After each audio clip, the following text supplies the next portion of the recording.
श्री स्वामी समर्थ मैत्रिणींनो, आज आपण हिंदू धर्मातील अत्यंत पवित्र आणि पुण्यदायी अशी आषाढी एकादशी, ज्याला देवशयनी एकादशी सुद्धा म्हणतात, तिच्याविषयी आपण आज या व्हिडिओमध्ये संपूर्ण माहिती घेणार आहोत. असे मानले जाते की या दिवसापासून भगवान श्री विष्णू 4 महिन्यांसाठी योगनिद्रेत जातात आणि चातुर्मासाला सुरुवात होते. या दिवशी उपवास, दान, जप, तुळशीपूजन आणि विठ्ठल रुक्मिणीची भक्ती केल्यास विशेष पुण्य मिळते. म्हणून हा व्हिडिओ शेवटपर्यंत स्किप न करता हा व्हिडिओ पहा. आपण नवीन असाल तर लगेच सबस्क्राईब करा, लाईक करा, शेअर करा आणि बेल आयकॉन बटन प्रेस करण्यास विसरू नका.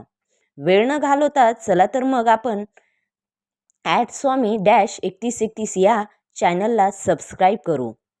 आषाढी एकादशीचे महत्त्व पाहण्यास गेलो तर या दिवशी भगवान विष्णूंची पूजा, विठ्ठलाचे नामस्मरण, हरिपाठ, विष्णू सहस्रनाम, भागवद्गीता वाचन, तुळशीपूजन याचे खूप विशेष या दिवशी महत्त्व आहे. असे मानले जाते की या दिवशी केलेले पुण्य अनेक पटीने वाढते. आपण या आषाढी एकादशीला दान, धर्म, शास्त्रानुसार आपल्या सामर्थ्यानुसार दान करावे. दान हे कधीही दिखाव्यासाठी करू नये. अन्नदान सर्वश्रेष्ठ दान मानले जाते. गरिबांना तुम्ही तांदूळ, गहू, डाळ, पीठ, साखर, तेल, फळे दान करू शकता. त्याचबरोबर जलदान करू शकता. उन्हाळा संपत असला तरी पिण्याचे पाणी, माठ, पिण्याची बाटली याचे दान पुण्यकारक मानले जाते. त्याचबरोबर वस्त्रदानमध्ये तुम्ही गरजू व्यक्तींना नवीन कपडे, साडी, धोतर, शाल दान करू शकता. त्याचबरोबर छत्री दान करू शकतायत. चप्पल दान करू शकताय. गाईला चारा, हिरवा चारा, गूळ, भाकरी खाऊ घालणे हे देखील शुभ मानले जाते. त्याचबरोबर पक्ष्यांना धान्य, चिमण्या, कबूतर यांना ज्वारी, बाजरी, तांदूळ टाकावेत. आणि राहिलं ते तुळशीचे रोप देखील तुम्ही दान करू शकताय. आता एखाद्याला तुळशीचे रोप भेट द्या. धार्मिक ग्रंथ दान करा. भगवद्गीता, विष्णू सहस्रनाम, हरिपाठ याचे देऊ शकतायत. त्याचबरोबर दक्षिणा तुम्ही ब्राह्मण, संत किंवा गरजू व्यक्तींना आपल्या क्षमतेनुसार दक्षिणा द्यावी. तुम्ही या दिवशी भगवान विष्णू आणि विठ्ठलासमोर तुपाचा या आषाढी एकादशीला दिवा लावावा. आता तुळशीसमोर संध्याकाळी तुपाचा किंवा तिळाच्या तेलाचा दिवा लावावा व या दिवशी घराच्या मुख्य प्रवेशद्वाराजवळ एक दिवा लावल्यास सकारात्मक ऊर्जा वाढते अशी श्रद्धा आहे.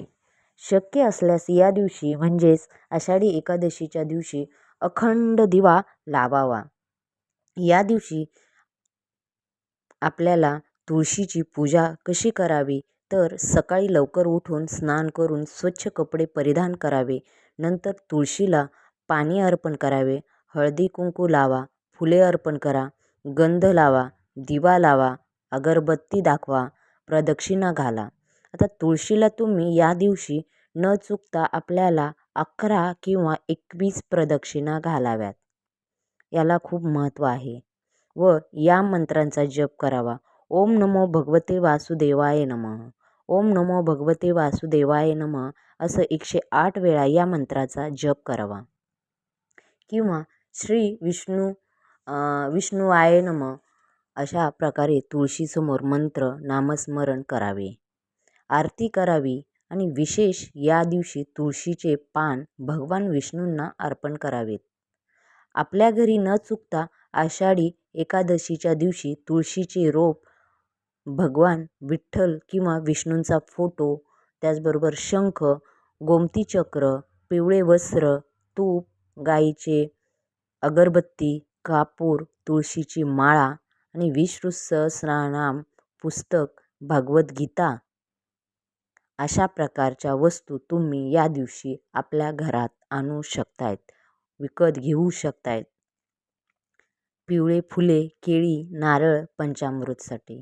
आता साहित्य या वस्तू या दिवशी आणाव्यात व या आषाढी एकादशीला काय करावे तर पहाटे लवकर उठून स्नान करावे, उपवास करावा, विठ्ठलाचे नामस्मरण करावे, विष्णू सहस्रनाम म्हणावे, हरिपाठ वाचावा, भगवद्गीता वाचावी, गरिबांना दान करावे, गाईला भाकरी द्यावी, तुळशीची पूजा करावी आणि संध्याकाळी दीपदान करावे.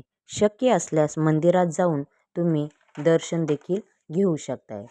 आता काही गोष्टी आहेत तर आपल्याला या आषाढी एकादशी हा खूप पवित्र असा दिवस आहे, हा सण मानला जातो. तर या दिवशी आपल्याला चुकूनही या दिवशी या गोष्टी करायच्या नाही.